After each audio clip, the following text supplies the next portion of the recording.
মুসলমান ইমানদার আল্লাহর গোলাম, আল্লাহ পাক রব্বুল আলামিনের পয়গম্বর নবী আরবী দিনের দাওয়াত দেওয়ার জন্য মক্কা ছেড়ে তায়েফে দৌড়ায়। তায়েফের লোকদেরকে দাওয়াত দেয়, ডাক দিয়ে বলে, ও তায়েফবাসী শুনো, বলো আল্লাহ বলতে এক, আল্লাহ এক, আল্লাহ এক, আল্লাহর সাথে কোনো শরীক নাই। আমি মুহাম্মদ আল্লাহর পক্ষ থেকে প্রেরিত রাসূল। তায়েফবাসীকে দাওয়াত দেওয়ার পর তায়েফবাসী আল্লাহর পয়গম্বরের দাওয়াতকে প্রত্যাখ্যান করে দেয়।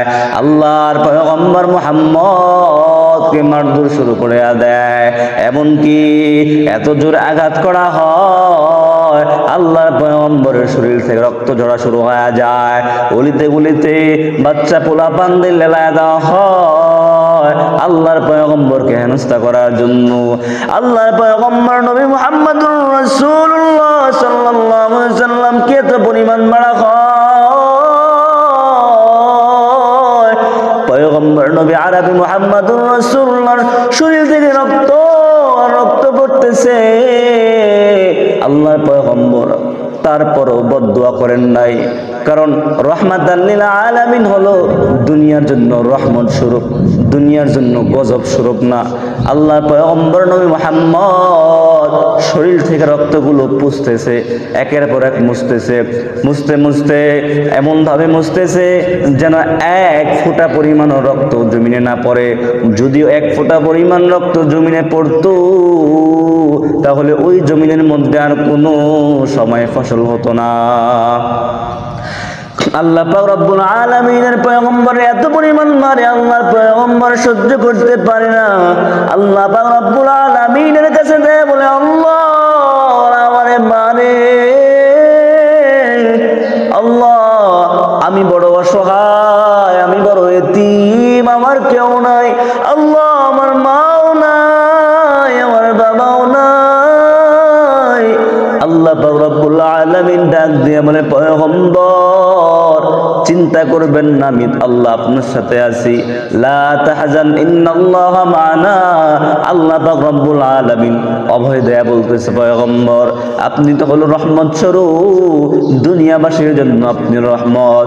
আল্লাহ পাক রব্বুল আলামিনের পয়গম্বর মুহাম্মদুর রাসূলুল্লাহ সাল্লাল্লাহু আলাইহি ওয়াসাল্লামের শরীর থেকে রক্ত পড়তেছে, একের পর এক রক্ত পড়ে জিবরাইল আমিন দৌড়ায় এসে বলে, ও পয়গম্বর দুই পাশের দুই পাহাড়ের ফেরেশতা হাজির, আপনি যদি একবার অনুমতি দেন তাহলে দুই পাশের দুই পাহাড়ের ফেরেশতা তারা দুই পাহাড়টাকে একসাথে চাপা দিবে।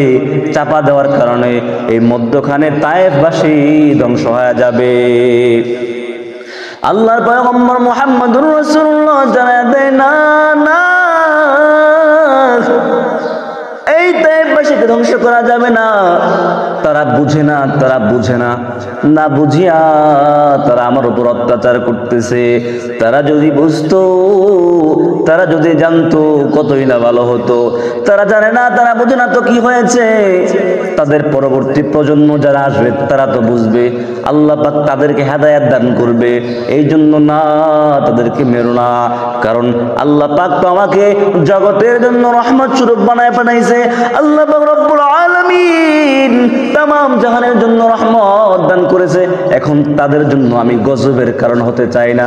মুসলমান ইমানদার আল্লাহর গোলাম, আল্লাহর পয়গম্বর তারপর উম্মতের জন্য কত কষ্ট না করেছে। মক্কায় কাফেররা মারে, তায়েফেও কাফেররা মারে, তারপরে মুসলমান আল্লাহর পয়গম্বর সহ্য করতে পারে না, মক্কা থেকে মদিনায় হিজরত করে ফেললো। মুসলমান তবু ইসলামের দাওয়াত ছাড়ে নাই, উম্মতের দরদি আমাদেরকে ভুলেন নাই। আল্লাহ পাক রব্বুল আলামিন এই এমন একটা নবী দান করেছেন আমাদেরকে, যেই নবীটা আমাদের জন্য নয় বরং তামাম গোটা পৃথিবী, গোটা জগতের জন্য রহমত স্বরূপ।